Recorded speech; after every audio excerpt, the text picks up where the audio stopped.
The door frame was splitting again. 3 a.m., and here I was, with sandpaper in my hand, trying to fix what couldn't be fixed. Story of my goddamn life. "You're sneaking around with Brandon again, aren't you?" Paige's voice cut through the house like a rusty blade. My 17-year-old daughter had always been too smart for her own good. "Don't be ridiculous."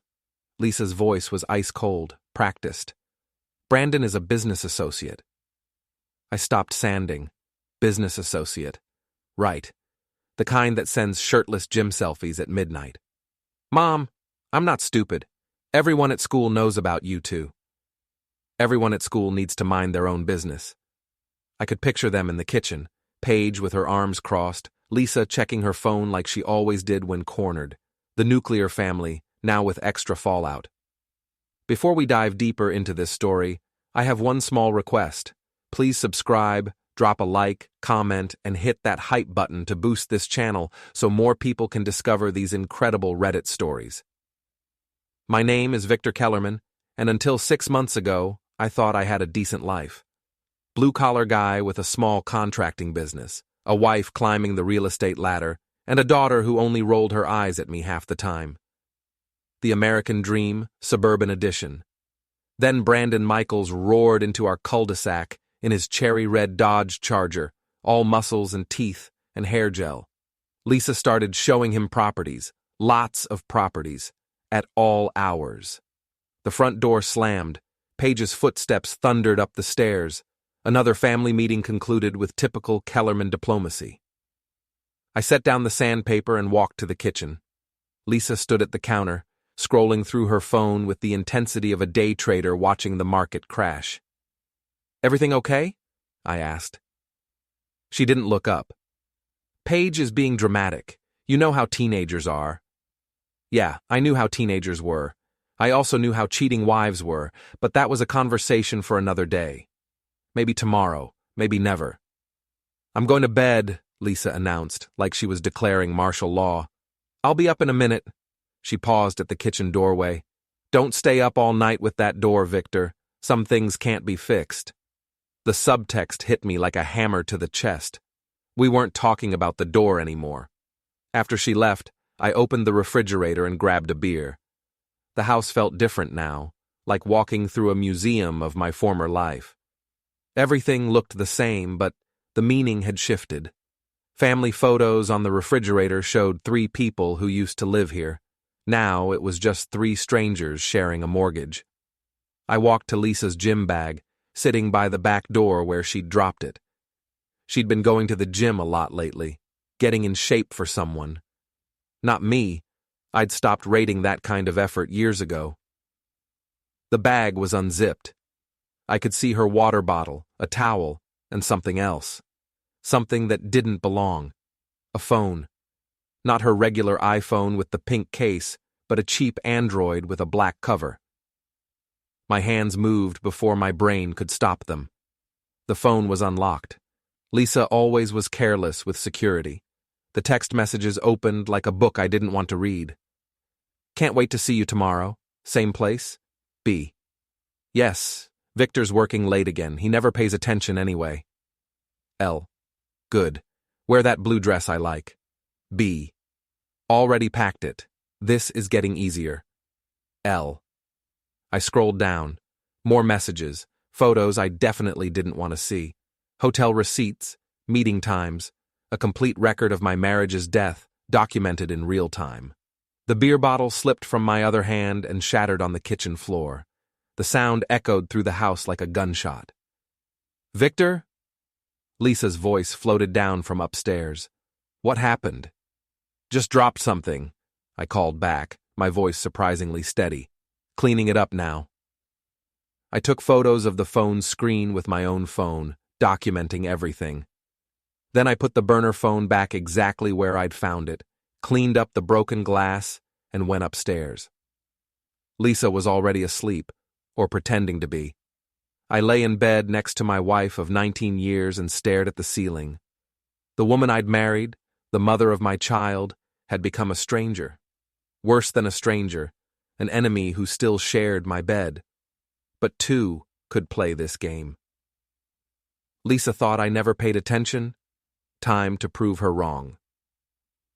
The next morning, Lisa left for a property showing at 9 a.m. I waited 10 minutes, then followed her in my work truck, staying 3 cars back like they do in the movies.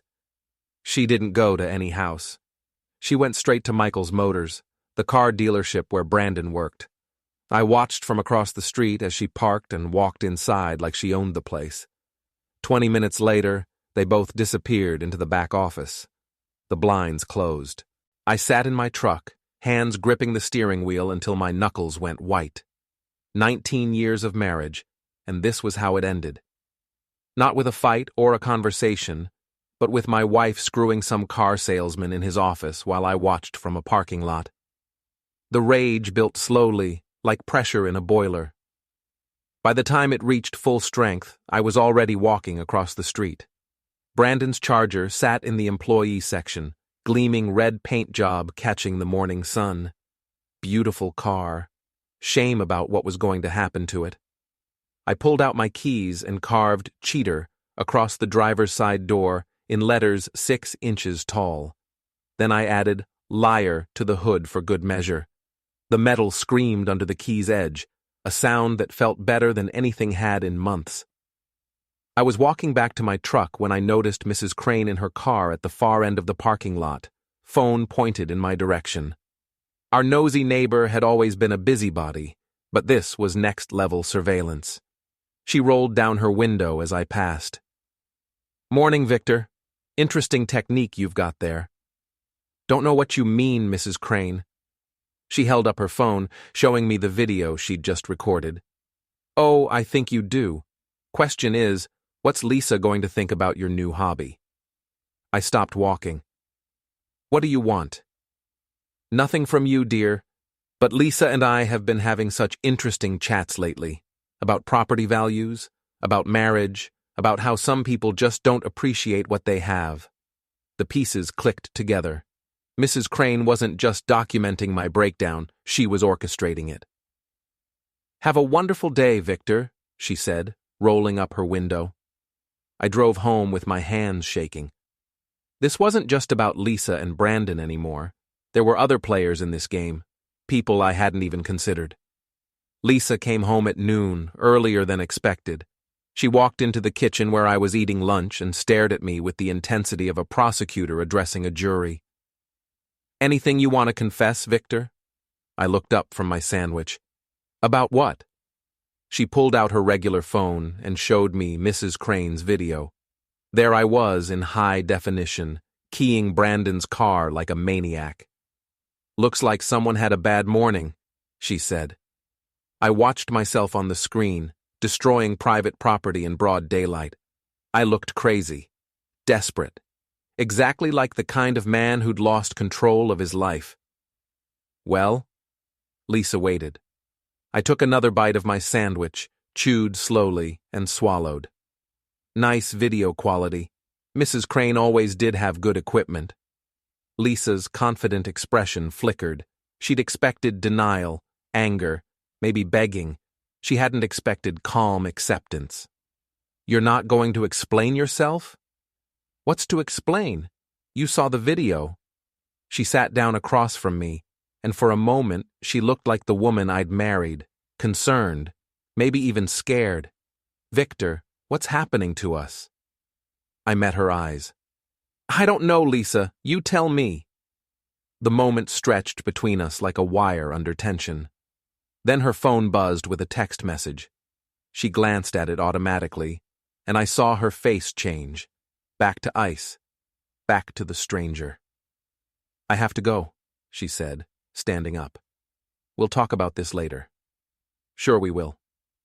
After she left, I sat alone in my kitchen, planning my next move. Lisa thought she was playing chess while I was playing checkers. Time to show her how wrong she was. The game was just beginning. Gene Kowalski had been my best friend since high school, back when we both thought we'd conquer the world with our bare hands. Now he owned the Anchor, a dive bar that attracted the kind of people who'd given up on conquering anything except their next drink. "You look like hell," Gene said, sliding a beer across the scarred wooden bar. Feel worse than I look. It was Tuesday afternoon, and the anchor was nearly empty except for two regulars playing pool in the back. The perfect place to discuss the systematic destruction of my life. Lisa's been busy, I said, pulling out my phone. I'd spent the weekend documenting everything, following her to hotels, recording phone calls from the burner phone, building a case like I was preparing for trial. Gene studied the photos with the professional interest of an ex-cop. He'd spent 20 years on the force before buying the bar, and his detective instincts were still sharp. This Brandon guy's an amateur, Gene said. Look at these texts. No code words, no operational security. He's thinking with his dick instead of his brain.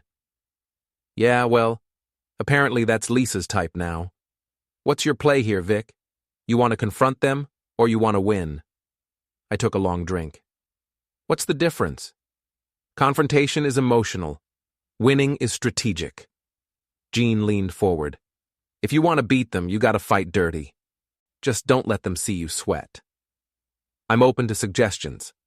First rule, document everything. Second rule, control the narrative. Third rule, make them destroy themselves. Sounds complicated. The best revenge always is.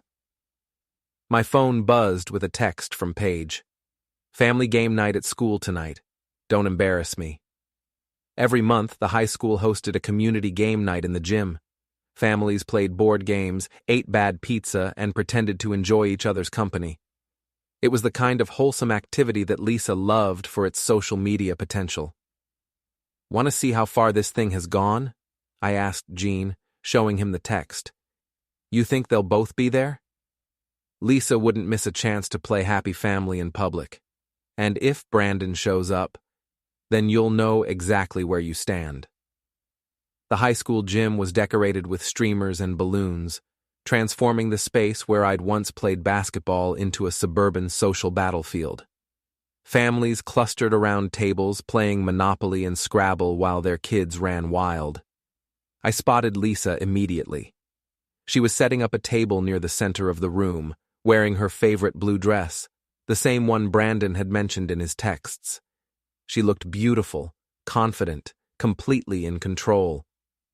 Then I saw him. Brandon Michaels stood near the snack table, talking to some other parents like he belonged here, like he was part of our community instead of the cancer eating it from inside. Paige appeared at my elbow. Dad, thank God you're here. This is so awkward. What's awkward? She gestured toward Lisa's table, where Brandon was now sitting. Mom invited him, said he was new in town and needed to meet people. Everyone's staring. I looked around the gym. She was right. Conversations had quieted, and multiple sets of eyes were tracking between Brandon, Lisa, and me. The drama was already public. I just hadn't realized it yet. Come on, I said to Paige. Let's go play some games. We walked over to Lisa's table. She looked up with a bright, artificial smile. Victor, perfect timing. We were just starting Trivial Pursuit. Brandon stood up and extended his hand. Hey there, you must be Lisa's husband. I'm Brandon Michaels. I stared at his hand for a long moment, then shook it. His grip was firm, confident, the handshake of a man who thought he was winning. Victor Kellerman, I know who you are. Something flickered in his eyes. Good. Let him wonder how much I knew. We sat down to play, and the tension was thick enough to cut with a knife. Lisa kept shooting worried glances between Brandon and me. Paige looked like she wanted to disappear. Other families were definitely watching now. So, Brandon, I said when it was my turn to ask a question, what brings you to our little town? Fresh start, he said. Sometimes you need to leave the past behind and build something new. Absolutely. I'm a big believer in building things. Course, I'm also a big believer in protecting what's already built. Lisa jumped in quickly. Brandon's been looking at some wonderful properties. Haven't you, Brandon? Oh, yes. Lisa's been very accommodating. The word hung in the air like a challenge. I smiled. Lisa's always been good at accommodating people, sometimes too good. Paige kicked me under the table. Dad. What? I'm just saying your mother's a generous woman, always willing to give people exactly what they want. Brandon's face was getting red. Lisa looked like she was calculating exit strategies. The families at nearby tables weren't even pretending not to listen anymore. You know what? I said, standing up. I just remembered I have some work to finish. You folks enjoy your game. I walked away, leaving them sitting there with the wreckage of their perfect evening. Behind me, I could hear Lisa making excuses to the other parents, her voice tight with embarrassment. Outside in the parking lot, I leaned against my truck and waited. 10 minutes later, Brandon came storming out of the building. Hey, he called. We need to talk. I turned around slowly. Do we? He walked over, all swagger and aggression. I don't know what your problem is, but you need to back off. My problem? That's interesting. See, I thought you were my problem. Look, man, I don't want any trouble, but Lisa's a grown woman who can make her own choices. You're absolutely right, and I'm a grown man who can make his own choices too. Brandon stepped closer, trying to intimidate me with his gym-built physique. What's that supposed to mean? It means you should be more careful where you park your car. His face went white. You're the one who what? You'll have to be more specific. For a moment, I thought he might take a swing at me. I almost hoped he would. But Brandon was a predator, not a fighter. He preferred easier targets. Stay away from my car, he said. Stay away from my wife. We stared at each other for a long moment. Then Brandon turned and walked toward his repaired Charger, muttering something under his breath. I got in my truck and drove home, feeling better than I had in weeks. The first shot had been fired, and it wasn't me who'd blinked. But when I got home, there was an email waiting for me, from Hartley and Associates, Lisa's divorce attorney. Dear Mr. Kellerman, it began, this is a courtesy notification that my client, Lisa Kellerman, is considering dissolution of marriage proceedings. I read the entire document twice. Lisa wasn't just cheating, she was preparing for war. The email outlined potential asset division, custody arrangements, and a list of my concerning behaviors that could impact the proceedings. Apparently, I was unstable, prone to violence, and a potential threat to family safety. The car keying incident was mentioned prominently, along with my erratic behavior at family events. I poured myself a drink and sat at my kitchen table, staring at the email. Lisa had been building a case against me while I'd been playing amateur detective. She was 3 moves ahead, and I was just figuring out the rules. My phone buzzed, a text from an unknown number. Check your daughter's TikTok. A friend. I downloaded the app and found Paige's account. Her latest video had been posted an hour ago, right after game night. It showed our family table, with me walking away while Lisa and Brandon sat there looking uncomfortable. The caption read, When your dad has a midlife crisis in public, awkward family drama, help. The video had already been viewed 50,000 times. The comments were brutal. Your dad seems unhinged. Is that your mom's boyfriend? This is why I never want to get married.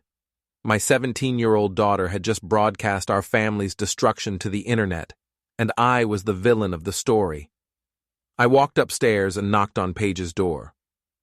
Come in. She was lying on her bed, scrolling through her phone. She didn't look up when I entered. We need to talk about the video. What about it? You made me look like a crazy person. Now she looked up. Dad, you keyed a guy's car and then acted like a psycho at game night.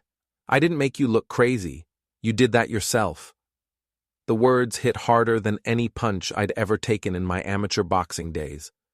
My own daughter saw me as the problem.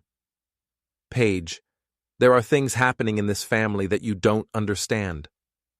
I understand that Mom's cheating on you with Brandon.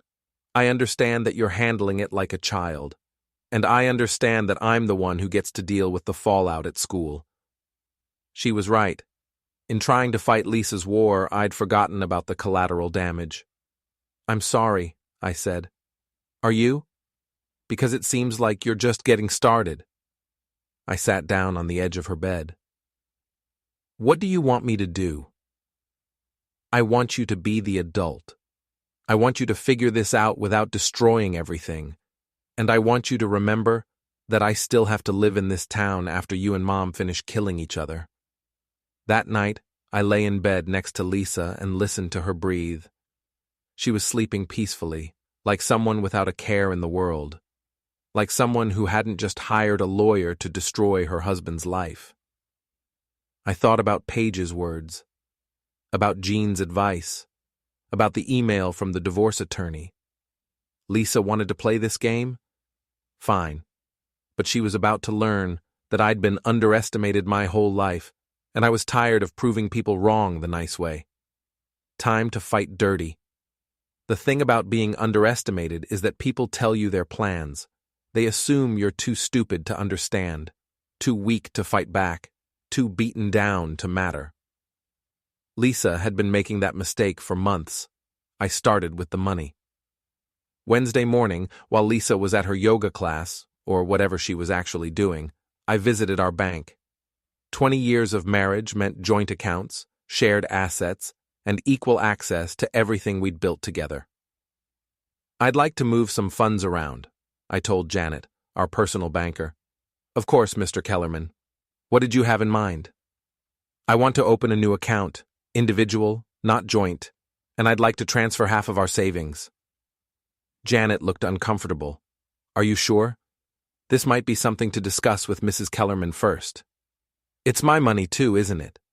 "Well, yes. Legally you have every right. Then let's do it." An hour later, I'd moved $37,000 into an account that only I could access. It wasn't theft. It was preparation. If Lisa wanted a divorce, she'd discover that the financial landscape had changed. Next, I visited Jean at the Anchor. "I need a favor," I said, "the kind that uses your old cop skills." Jean poured himself a drink.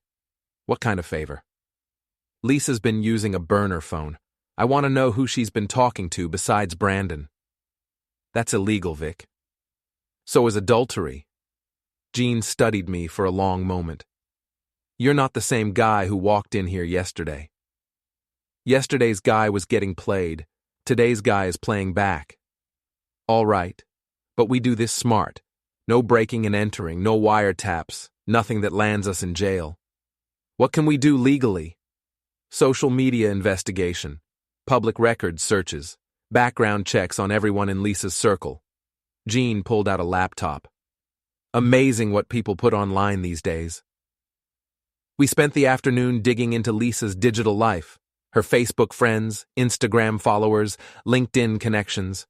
Jean had software from his cop days that could cross-reference relationships and find patterns.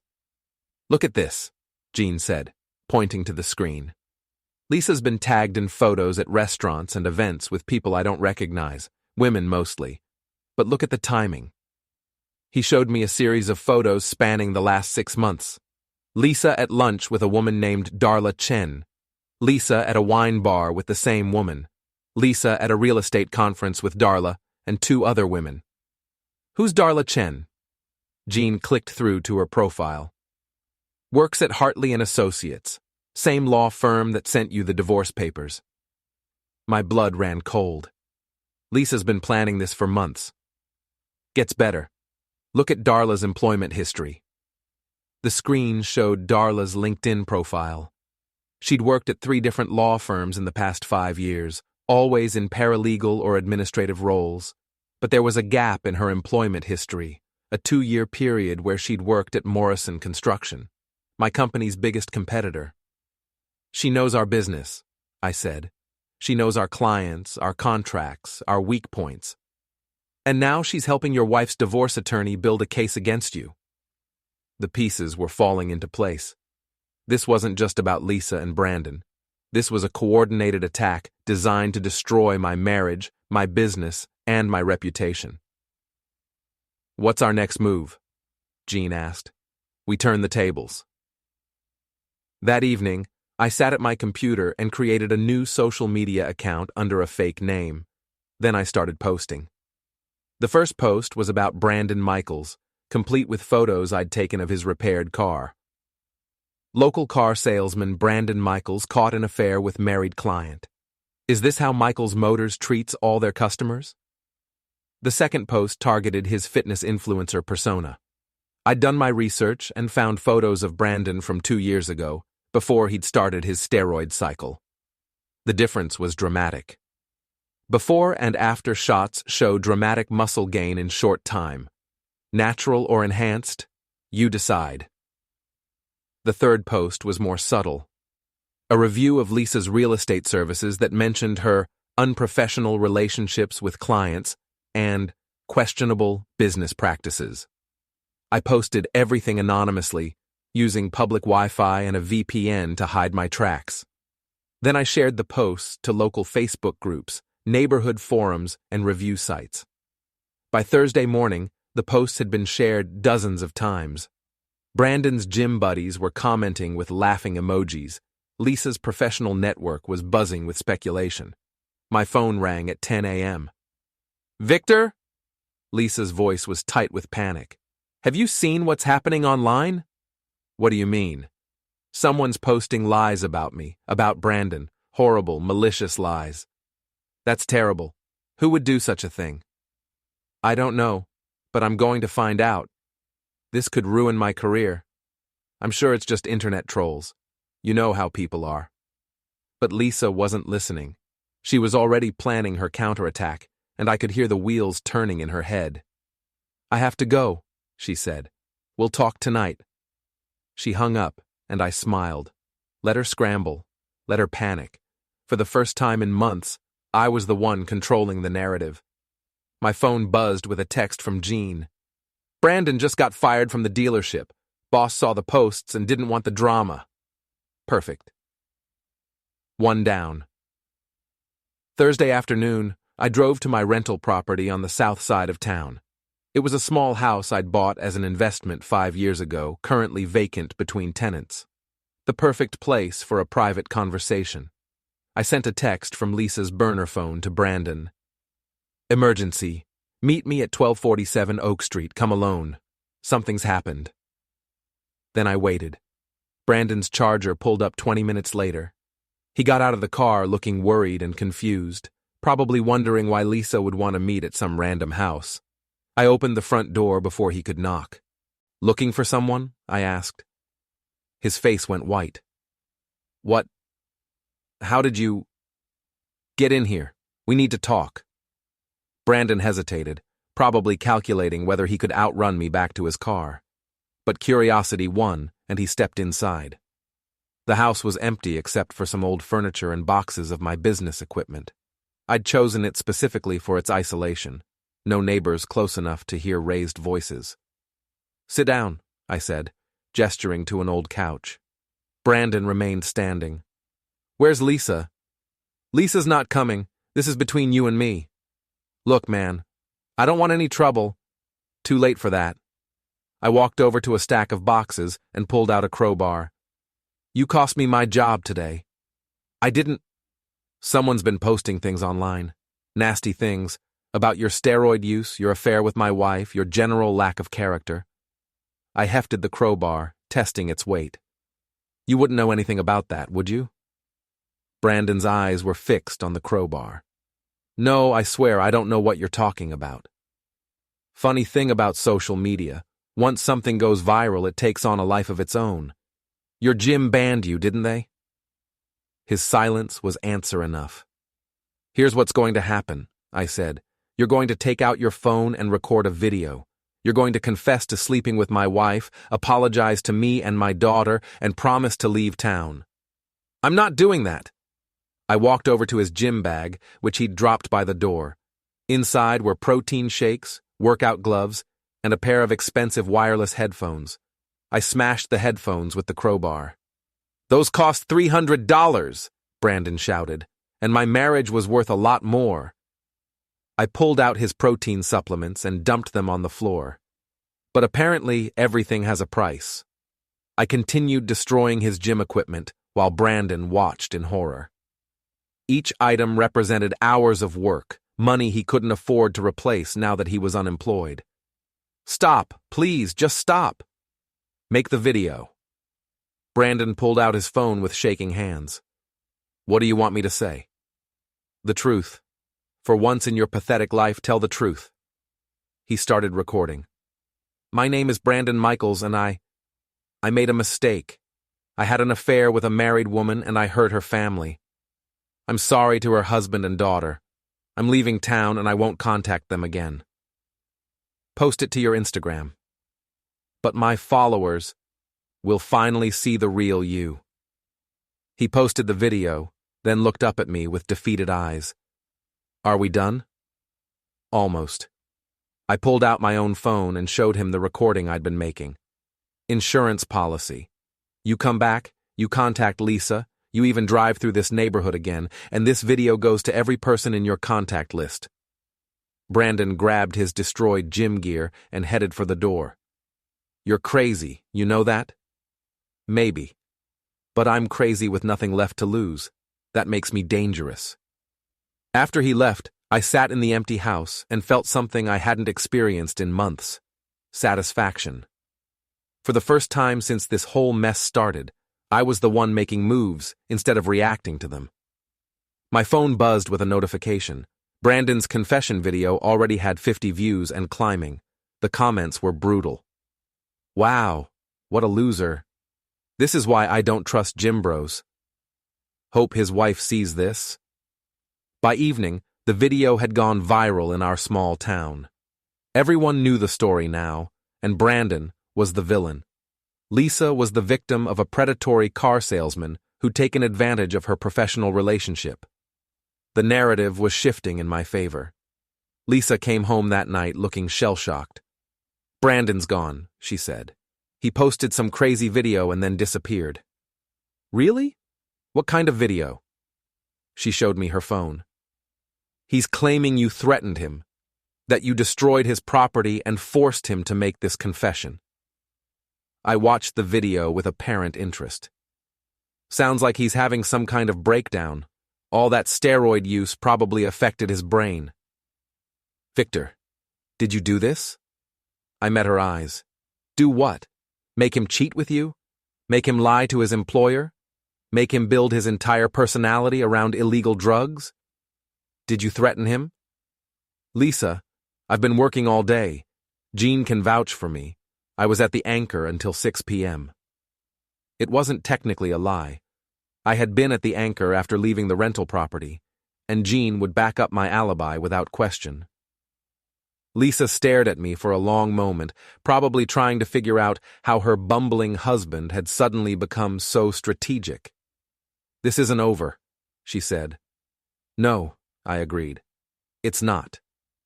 But for the first time in months, I was looking forward to the next round. Friday morning brought a new development. Lisa's boss, Richard Hartley, called her into the office for an urgent meeting. I knew this because I'd been monitoring her email account. Jean's computer skills had proven very useful. The meeting was about the negative publicity surrounding Lisa's involvement with Brandon Michaels. Apparently, several clients had called to express concerns about her professional judgment. The real estate business ran on reputation, and Lisa's was taking a beating. I'm on administrative leave, Lisa announced when she came home, pending a review of my recent client relationships. I'm sorry to hear that. Are you? Because you seem awfully calm about our family falling apart. I looked up from my newspaper. What would you like me to do? Fall apart too? Someone has to keep it together. Someone has to fight for us. Us? I folded the newspaper carefully. Is there still an us, Lisa? She didn't answer, which was answer enough. That afternoon, I decided to follow Lisa again. She'd been making mysterious trips all week, always claiming they were errands or meetings with friends. But I'd learned not to trust her explanations. She drove to a coffee shop downtown, where she met with Darla Chen. I parked across the street and watched them through the window. Their body language was tense. Urgent. Lisa was gesturing emphatically while Darla took notes. After an hour, they left separately. Lisa headed home, but Darla drove to a different location, a small office building I didn't recognize. I followed Darla and watched her enter a suite marked Morrison Construction. My blood ran cold. Morrison was my biggest competitor, the company that had been underbidding me on every job for the past year. The pieces clicked together. Darla hadn't just worked at Morrison. She was still working for them. She'd infiltrated Lisa's social circle, encouraged the affair with Brandon, and was now helping destroy my business while Lisa's divorce attorney dismantled my personal life. This wasn't just about a cheating wife. This was corporate espionage wrapped in a marriage counseling session. I drove home and called Jean. "We need to meet, tonight, and bring your surveillance equipment." "What's the plan?" "We're going to get some answers." That evening, Jean and I parked outside Darla's apartment complex. She lived in a modern building downtown, the kind of place that attracted young professionals with more ambition than ethics. "There," Jean said, pointing to a third-floor window. "That's her unit. Lights are on." He handed me a pair of binoculars and a directional microphone, equipment left over from his police days. "This is still legal, right?" I asked. "Technically, yes. We're on public property, observing activities visible from the street." Through the binoculars, I could see into Darla's living room. She was on the phone, pacing back and forth. The directional microphone picked up fragments of her conversation. "Plan is working perfectly. Lisa's completely isolated now. Business is failing." I adjusted the microphone's position and caught more of the conversation. "Brandon was a liability anyway. Victor's playing right into our hands. Divorce should be finalized within 6 months." Jean and I looked at each other. We were listening to the coordination of my life's destruction. "Morrison's prepared to buy his client list. Hartley will handle the asset division. By Christmas, Kellerman Construction won't exist." I'd heard enough. This wasn't just about revenge anymore. It was about survival. "We need more evidence," Jean said. "Audio recordings won't hold up in court without corroboration." "Then let's get corroboration." Saturday evening was the annual community block party, held in the park near our neighborhood. Everyone attended: families, local business owners, city council members. It was the perfect place for a public confrontation. I spent the day preparing, phone calls to my remaining clients, warning them about Morrison's predatory tactics, emails to the local business association, documenting the coordinated attack on my company, messages to Lisa's professional contacts, sharing concerns about her judgment and integrity. By the time the block party started, the battlefield was prepared. Lisa arrived wearing her best dress and her most confident smile. She was still playing the role of the wronged wife, garnering sympathy from the other attendees. Darla was there too, hovering near the edges of the crowd like a spider monitoring her web. I waited until the evening's program began: speeches from local officials, recognition of community volunteers, the usual small-town pageantry. Then I made my move. "Excuse me," I said, approaching the microphone as the mayor finished his remarks. "I'd like to say a few words." The crowd murmured with interest. Everyone knew about the drama surrounding my family, but no one expected me to address it publicly. "My name is Victor Kellerman, and I've lived in this community for 23 years. I've built homes for many of you, employed local workers, supported local businesses." Lisa was staring at me with growing alarm. She knew I was off script. "Recently, my family has been going through some challenges. My wife has been unfaithful, my business has been under attack, and my reputation has been systematically destroyed." The crowd was completely silent now. This was better than reality TV. "But I've discovered something interesting. These attacks weren't random. They were coordinated by people who wanted to destroy my business and steal my clients." I pulled out my phone and played the audio recording of Darla's conversation. "Morrison's prepared to buy his client list. By Christmas, Kellerman Construction won't exist." The crowd erupted in shocked murmurs. Lisa's face had gone white. Darla was pushing through the crowd, trying to reach the parking lot. "The woman you just heard is Darla Chen," I continued. "She works for Morrison Construction and Hartley and Associates. She's been playing a long game, befriending my wife, encouraging her affair, and coordinating with my business competitors to destroy everything I've built." I gestured toward Lisa. My wife thought she was having an affair. She was actually being manipulated by corporate spies. Lisa stood up from her chair. "Victor, stop this. You're embarrassing yourself." Am I? Or am I finally telling the truth? I played another audio clip, this one of Lisa and Darla discussing the divorce timeline and asset division. "Ladies and gentlemen, you're witnessing the systematic destruction of a family and a business, orchestrated by people who see human lives as collateral damage in their corporate warfare." The crowd was buzzing with outrage now. Morrison Construction had underbid several local contractors, and many people had suspected unfair practices. Darla had almost reached her car when Jean stepped out of the shadows and blocked her path. "Leaving so soon?" he asked. "The party's just getting started." She tried to push past him, but Jean was a big man with 20 years of police training. She wasn't going anywhere. "Bring her back," I said into the microphone. "Let's hear what she has to say." Jean escorted Darla back to the crowd. She looked like a cornered animal, all pretense of friendly manipulation gone. "This is harassment," she said. "I'm calling the police." "Good idea," Jean replied. "I'm sure they'd love to hear about corporate espionage and conspiracy to commit fraud." Lisa was standing now, her carefully constructed facade cracking. "Victor, please, let's discuss this privately." "We're past private discussions, Lisa. You made this public when you decided to destroy our family for money." I turned back to the crowd. "I want everyone to know what happened here. How outside interests infiltrated our community, manipulated our relationships, and tried to steal our livelihoods." The mayor stepped forward. "Mr. Kellerman, perhaps we should..." "Should what? Let them finish the job? Pretend this didn't happen?" I looked around at the faces in the crowd, neighbors, friends, clients. These people tried to destroy me because I was competition. They used my wife as a weapon and my daughter as collateral damage. Paige was sitting with her friends, tears streaming down her face. But for the first time in months, she was looking at me with something other than disappointment. "I'm not asking for sympathy," I continued.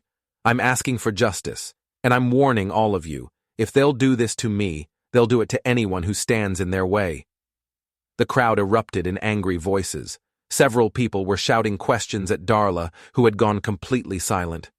Lisa was trying to slip away, but the crowd was too thick. Then Brandon appeared. He pushed through the crowd like a man with nothing left to lose, his face red with rage. "You son of a bitch!" he shouted, charging toward me. I sidestepped his clumsy attack, and he crashed into the folding table holding the evening's refreshments. Cake and punch went flying as Brandon rolled across the ground, covered in frosting and humiliation. The crowd cheered. Jean helped Brandon to his feet, then whispered something in his ear that made him go pale. "I think you should leave," Jean said loudly enough for everyone to hear. Brandon stumbled toward the parking lot, dripping cake and dignity in equal measure. Lisa tried one more time to salvage the situation. "Victor, please. Think about Paige. Think about our family." I walked over to her and handed her an envelope. "What's this?" "Divorce papers, I beat you to it." She opened the envelope with shaking hands. Inside were the papers I'd filed that morning, along with copies of all the evidence I'd gathered, the audio recordings, the financial documents, the proof of the conspiracy against my business. "You're not the victim here, Lisa. You're a co-conspirator, and now everyone knows it."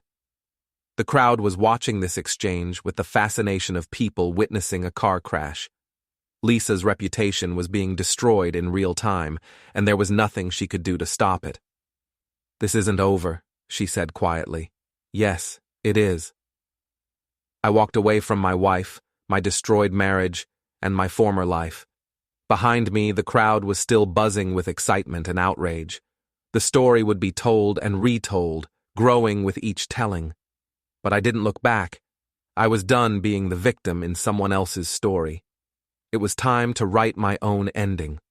Monday morning brought the reckoning I'd been waiting for. Lisa's phone rang at 6 a.m. Richard Hartley, her boss, calling to inform her that her employment was terminated effective immediately. The block party revelation had reached the legal community overnight, and Hartley and Associates couldn't afford to be associated with corporate espionage. "They're saying I'm a security risk," Lisa told me over breakfast, her voice hollow with defeat. "Are you?" She looked up from her untouched coffee. "I never meant for it to go this far." "How far did you mean for it to go?" "Darla said she could help me get a better settlement in the divorce. She said you were hiding assets, that I deserved more than half. So you gave her access to my business records?" Lisa's silence was confirmation enough. "Did you know she was working for Morrison?" "Not at first, but when I found out..." She trailed off. "When you found out, you decided the money was worth more than our marriage." Our marriage was already over, Victor. It had been over for years. Maybe she was right. Maybe we'd been living like strangers for so long that betrayal was just the final formality. But that didn't excuse what she'd done to my business, my reputation, my relationship with our daughter. "Pack your things," I said. "You have until Friday." "Where am I supposed to go?" "That's not my problem anymore." By Wednesday, the story had spread throughout the entire county.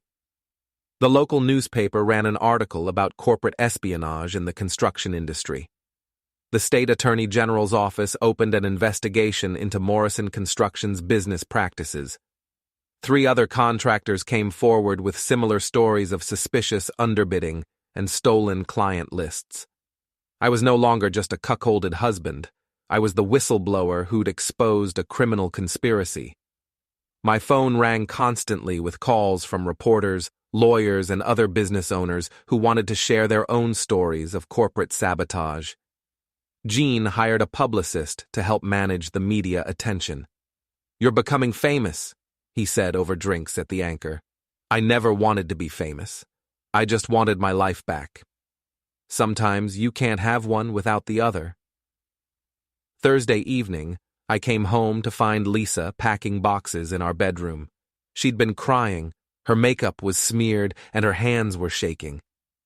"The bank froze my accounts," she said, without looking up. "They say I'm part of an ongoing investigation." "Are you?" "I gave Darla some information about your clients. I thought she was helping me prepare for divorce proceedings." "What kind of information?" "Contract details, financial records, client contact information." She finally looked at me. "I didn't know she was selling it to Morrison." "But you suspected." "I suspected you were hiding money from me. I suspected you were planning to leave me with nothing. So you decided to strike first." "I decided to protect myself." I sat down on the bed we'd shared for 19 years. "Lisa, did you ever love me?" The question hung in the air between us like a bridge neither of us wanted to cross. "I loved the man I married," she said finally, "but that man disappeared somewhere along the way." "No, he didn't. He just got tired of being taken for granted. And I got tired of being married to someone who treated me like a roommate instead of a wife." We stared at each other across the wreckage of our marriage, 2 people who'd forgotten how to be happy together. "Maybe we both made mistakes," I said. "Maybe, but it's too late to fix them now." She was right.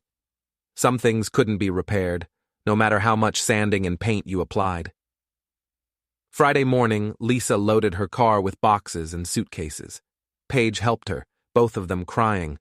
I watched from the kitchen window, feeling like a spectator at my own life. "Dad?" Paige appeared in the doorway. "Are you okay?" "I will be. I'm sorry I posted that video. I didn't understand what was really happening. You were protecting your mother. I can't fault you for that. She's going to stay with Aunt Karen in Phoenix, at least until the investigation is over." I nodded.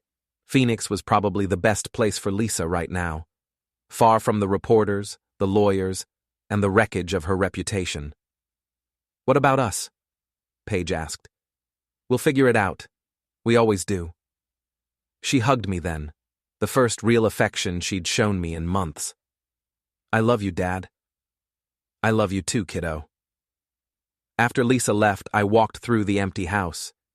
It felt different now, not like a museum of my former life, but like a blank canvas waiting for something new. My phone rang. It was a reporter from the state capitol, wanting to interview me about the Morrison investigation. "Mr. Kellerman, you've become something of a folk hero, the little guy who fought back against corporate corruption. How does that feel?" "It feels like justice," I said. "What's next for you?" I looked around my empty house, thought about my daughter starting her senior year, considered the future I was finally free to build. I'm going to rebuild my business, my reputation, my life, and I'm going to make sure this never happens to anyone else. Any advice for other people facing similar situations? Don't let them make you the victim in their story. Fight back, document everything, and remember, the truth always comes out eventually.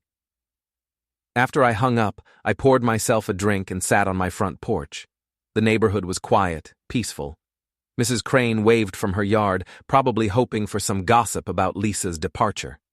I waved back and smiled. Let her wonder. Let them all wonder. My phone buzzed with a text from Jean.